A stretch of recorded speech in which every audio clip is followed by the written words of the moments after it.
Is it time for Minnesota Timberwolves to trade Julius Randle? I think I should reject the premise of your question, RJ, because the premise of your question kind of underline uh, Julius Randle as the scapegoat for the early departure of the Wolves. Look, the whole postseason has been a surprise for for many people. We've seen so many team contenders. They had an early departure, an early exit. We're talking about the Denvers. We're talking about obviously the Celtics. We're talking about the Rockets that many people, including you, had great expectation from them. So we watched all of them early exiting the playoff. So now, while we're doing the autopsy of what transpired, we need to be fair. We need to be fair and balanced. So, with that being said, I think that the way that you frame the question, it kind of saying that Julius Randle was the reason why that the Wolves were not able to make it. Let's not forget the team that got them eliminated is right now competing to make it to the Western Conference Finals. We're talking about Wembyama.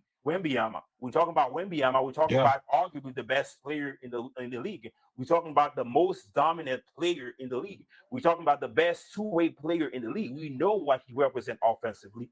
We know what he represents defensively. We know the roster that he has around them. So it's not a knock on the Wolves for them to have lost against a team like the Spurs. I mean, secondly, we know that Ant was not 100% because he was injured with the extended knee. The idea that Julius Randle is the cause of the early departure of the Wolves, I think that's not unfair. I think that's even stupid.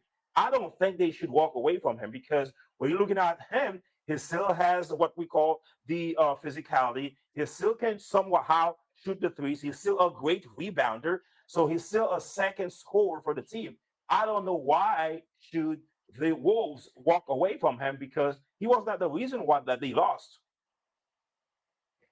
So I mean, okay, don't you think they should explore more options? Of course, any team, regardless you won the championship or not, any team should entertain improving your roster at whatever the cost. Look, there's only a few players in the league that untouchable. We're talking about LeBron James of the world. We're talking about Wembyama. We're talking about Jokic. Most of the even so-called superstar, they are expendable. We've seen what happened 2 years ago when the Mavs traded for Luca. So we've No, of seen what course. happened throughout. We've seen what happened in the history of the game.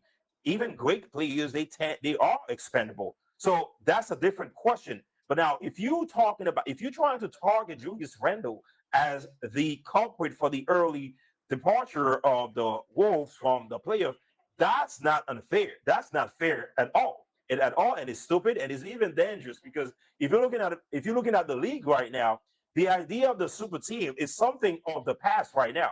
The idea of the super team, creating a super team to win the championship, I think it's almost something of the past. We see that most of the team that's won right now, from OKC as the best team in the league. We see culture as opposed to just jumping on the bandwagon, spending money, cap money on best player in the league, and think that you're going to win a championship. We see the team they focus on creating a culture. Of course, you have to have a best player that you can build around him, but you don't have to go after two or three or just jump on the bandwagon to create a big team. No, I think they should because he's very inconsistent.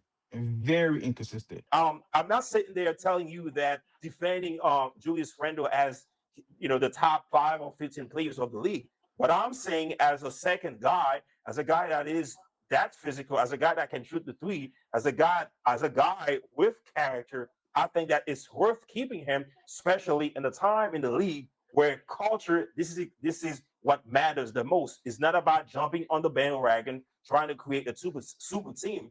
It's about keeping your core. It's about patience. It's about developing the youngs. It's about chemistry. It's about championship pedigree, and see what the future holds for you. It's no longer about creating a super team.